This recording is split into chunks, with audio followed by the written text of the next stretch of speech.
नमस्कार छात्रों, आज हम आपकी पाठ्यपुस्तक का जो चतुर्दश पाठ है यानी 14th लेसन, जिसका नाम है आर्यभट्ट। आर्यभट्ट इस पाठ को हम पिछली वीडियो में पढ़ चुके हैं। इसका अर्थ हमने देख लिया है। हमने देखा कि महान गणितज्ञ और ज्योतिष शास्त्री आर्यभट्ट के बारे में ये पाठ है। तो आज हम करेंगे इसके अभ्यास प्रश्नों को, जो पाठ के अंत में प्रश्नोत्तर दिए गए हैं उन्हें हम करेंगे। तो आइए शुरू करते हैं अभ्यास कार्य आर्यभट्ट पाठ का। प्रथम प्रश्न है, एक पदेन उत्तरत। एक पद में हमें प्रश्नों के उत्तर लिखने हैं। सूर्य कस्याम दिशायाम उदेति। सूर्य किस दिशा में उगता है? तो पूर्वस्याम, हम सभी जानते हैं सूर्य पूर्व दिशा में उगता है। आर्यभट्ट से वेदशाला कुत्रासीत। आर्यभट्ट की जो वेदशाला थी वो कहाँ थी? पाटलिपुत्रम निक्षा, पाटलिपुत्र के पास। महान गणितज्ञ है ज्योतिर्विद च कः अस्ति। महान गणितज्ञ और ज्योतिष शास्त्री कौन था? आर्यभट्टः। अगला है, आर्यभट्टेन कः ग्रंथः रचितः। आर्यभट्ट के द्वारा कौन सा ग्रंथ रचित किया गया, लिखा गया? आर्यभट्टीयम। और अस्माकं प्रथम उपग्रह से नाम किम अस्ति। हमारे पहले उपग्रह का नाम क्या है? आर्यभट्टः। तो इस प्रकार हमारा एक पदेन वाला प्रश्न पूर्ण होता है। पूर्ण वाक्येन उत्तरत है दूसरा प्रश्न। कः सुस्थापितः सिद्धान्तः। सुस्थापित सिद्धांत कौन सा है? सूर्यः अचलः पृथ्वी च अचला सा च स्वकीय अक्षे घूर्णति इति सांप्रतम सुस्थापितः सिद्धान्तः। यानी सूर्य जो है वो अचल है, पृथ्वी चलने वाली है जो अपने अक्ष पर घूमती है। यह इस समय सुस्थापित सिद्धांत है। चंद्रग्रहणम कथम भवति। चंद्रग्रहण कैसे होता है? तो यदा पृथिव्याः छायापातेन चंद्रस्य प्रकाशः अवरुध्यते तदा चंद्रग्रहणम भवति। जब पृथ्वी की छाया पड़ने के कारण चंद्रमा का प्रकाश रुक जाता है, हम तक नहीं पहुंच पाता है, तो उसे हम क्या बोलते हैं? चंद्रग्रहण कहते हैं। इस प्रकार चंद्रग्रहण होता है। और सूर्यग्रहणम कथम दृश्यते। सूर्यग्रहण किस प्रकार दिखाई देता है? तो इसका उत्तर क्या होगा? पृथ्वी सूर्ययोः मध्ये समागतस्य चंद्रस्य छायापातेन सूर्यग्रहणम दृश्यते। पृथ्वी और सूर्य के बीच में आए हुए चंद्रमा की छाया के द्वारा जब सूर्य का प्रकाश हम तक नहीं पहुंचता तो सूर्य ग्रहण उसे कहते हैं। अगला प्रश्न है, आर्यभट्ट से विरोधः किमर्थम अभवत्। यानी आर्यभट्ट का विरोध क्यों हुआ, किस कारण से लोगों ने उसकी बात को नहीं माना, उसको विरोध किया? तो देखिए, समाजे नूतनानां सिद्धान्तानां स्वीकारणे सामान्य जनाः काठिन्यम् अनुभवन्ति। भारतीय ज्योतिष शास्त्रे आर्यभट्टस्य सिद्धान्तः नूतनः आसीत् तस्मात् तस्य विरोधः अभवत्। यानी समाज में जब भी कोई नया विचार, नया सिद्धांत आता है तो सामान्य लोगों को उसमें स्वीकार करने में थोड़ी कठिनाई होती है।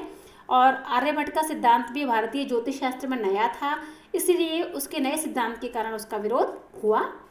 प्रथम उपग्रह से नाम आर्यभट्ट इति कथम कृतम। हमारे देश के प्रथम उपग्रह का नाम आर्यभट्ट किया गया था, तो क्यों किया गया था, ये प्रश्न है। तो आधुनिक वैज्ञानिकाः आर्यभट्टं प्रति समादरं प्रकटयन्तः। प्रथम उपग्रह से नाम आर्यभट्ट इति कृतम्। यानी हमारे जो आजकल के वैज्ञानिक हैं, इन्होंने आर्यभट्ट के प्रति अपने आदर को, सम्मान को प्रकट करते हुए भारतीय प्रथम उपग्रह का नाम आर्यभट्ट उन्होंने कर दिया, क्योंकि आदर दिखाना चाहते थे आर्यभट्ट के प्रति। रेखांकित पदानि आधृत्य प्रश्न निर्माणम कुरुत। रेखांकित पदों को आधार बनाकर प्रश्न का निर्माण करना है। सूर्य, यहाँ पर सूर्य होगा, ये पश्चिमायाम दिशायाम अस्तम गच्छति। तो इसमें पश्चिमायाम है, ये जो है सप्तमी का एक वचन है स्त्रीलिंग का, तो उत्तर क्या होगा इसका? कस्याम। सूर्य है कस्याम दिशायाम अस्तम गच्छति। पृथ्वी स्थिरा वर्तते इति परंपरया प्रचलिता रूढ़ी। ये परंपरया जो शब्द है ना, ये तृतीय विभक्ति एक वचन स्त्रीलिंग है। तो प्रश्न निर्माण के समय इसकी जगह क्या आएगा? कया, यानी किसके द्वारा प्रचलिता रूढ़ी। ठीक है, तो इसमें परंपरा की जगह हो जाएगा कया। आर्यभट्ट से योगदानम गणित ज्योतिषा संबद्धः वर्तते। तो इसमें गणित ज्योतिषा जो है ना, ये तृतीया का एक वचन है, तो इसीलिए यहाँ पर आ जाएगा केन। केन जो है ये भी तृतीया का एक वचन है, नपुंसकलिंग पुल्लिंग दोनों में, तो यहाँ पर आएगा केन। समाजे नूतन विचाराणाम स्वीकरणे प्रायः सामान्य जना काठिन्यम अनुभवन्ति।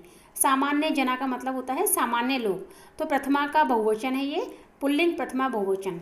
तो प्रश्न निर्माण के समय क्या आ गया? के, क्योंकि ये भी पुल्लिंग का प्रथमा का बहुवचन है। पृथ्वी सूर्ययोः मध्ये चंद्रस्य छायापातेन सूर्यग्रहणम भवति।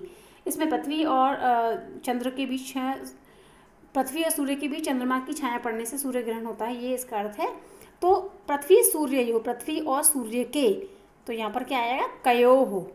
द्वितीय ये जो है ना, ये षष्ठी विभक्ति द्विवचन, यानी किनके बीच में चंद्रमा की छाया पड़ने से सूर्य ग्रहण होता है, तो द्विवचन होने के कारण कयोः। अगला है, चतुर्थ प्रश्न, मंजूषातः पदानि चित्वा रिक्तस्थानानि पूरयेत्। ये मंजूषा है, इससे हमें सही पद को चुन करके अर्थ के अनुसार रिक्त स्थानों की पूर्ति करनी है। जैसे सूर्य पूर्व दिशायाम उदिति पश्चिम दिशि च अस्तम गच्छति, पश्चिम दिशा में सूर्य अस्त को जाता है। सूर्य अचलः पृथ्वी च चला, सूर्य अचल है, पृथ्वी कैसी है, चला है यानी चलने वाली है। पृथ्वी स्वकीय अक्षे घूर्णति, पृथ्वी अपने अक्ष पर घूमती है। यदा पृथिव्याः छायापातेन चंद्रस्य प्रकाशः अवरुध्यते तदा, जब पृथ्वी की छाया पड़ने से चंद्रमा का प्रकाश रुक जाता है, तदा यानी तब चंद्र ग्रहण होता है। तो यदा के कारण यहाँ पर क्या आया है, तदा।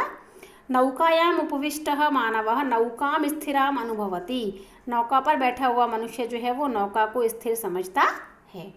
तो इस प्रकार चतुर्थ प्रश्न भी हमारा पूर्ण होता है। पंचम प्रश्न है संधि विच्छेद का, तो हमने संधि विच्छेद दोनों दिखाए हैं। ग्रंथोयम का होगा ग्रंथः अयम, सूर्य चलकः सूर्यधन अचलः, तथैव का होगा तथा प्लस एव, कालातिगामिनी का काल प्लस अतिगामिनी, प्रथम उपग्रह से प्रथम धन उपग्रह से। यहाँ ये विसर्ग संधि है पहले वाले में। सूर्य और अचल को यदि हम अलग अलग मानते हैं तो यहाँ हो जाएगी ये दीर्घ संधि, तथा और एव में होगी वृद्धि संधि, काल अतिगामिनी में दीर्घ और प्रथम उपग्रह से में गुण संधि। सारे स्वर संधि के भेद हैं, पाठ्य पुस्तक के अंत में दिए गए हैं, आपको बाद में पढ़ाए भी जाएंगे। और छठा प्रश्न है अधोलिखित पदानाम विपरीतार्थक पदानि लिखित, विपरीतार्थक यानी जो विलोम पद है उनके हमें लिखने हैं।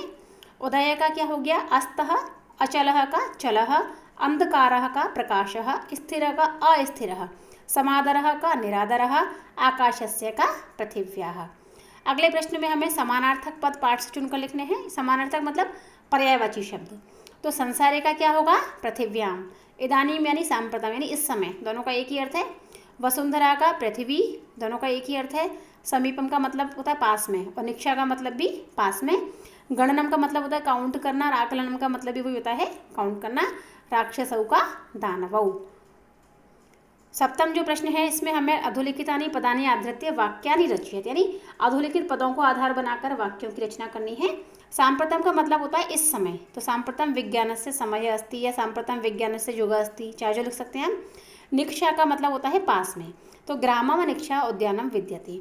एक ये ध्यान रखना है कि निक्षा का प्रयोग जब भी करें पहले वाले शब्दों में उससे द्वितीय विभक्ति आएगी, जैसे ग्रामम, नगरम, विद्यालयम, फिर आप कोई भी वाक्य बना सकते हैं। उपविष्ट का मतलब होता है बैठा हुआ, तो नौकायाम उपविष्टः स नौकाम स्थिराम मन्यते, नौका पर बैठा हुआ जो व्यक्ति है वो नौका को स्थिर मानता है। कर्मभूमि आप जानते हैं जहाँ पर हम कोई कार्य करते हैं, कर्मभूमि। भारतमिति कर्मभूमि इयम, भारत क्या है, हमारी कर्मभूमि है। और वैज्ञानिक का मतलब आप सभी जानते हैं, तो इसका हमने बहुवचन में प्रयोग किया है। वैज्ञानिकः नवम नवम यंत्रम आविष्कुर्वन्ति, यानी वैज्ञानिक जो होते हैं नए नए यंत्रों का आविष्कार करते हैं। तो इस प्रकार ये प्रश्न भी पूर्ण हुआ, और इस प्रश्न के साथ ही हमारा जो चतुर्दश पाठ है आर्यभट्ट, इसका अभ्यास कार्य भी पूर्ण होता है। आशा है आपको समझ में आया होगा।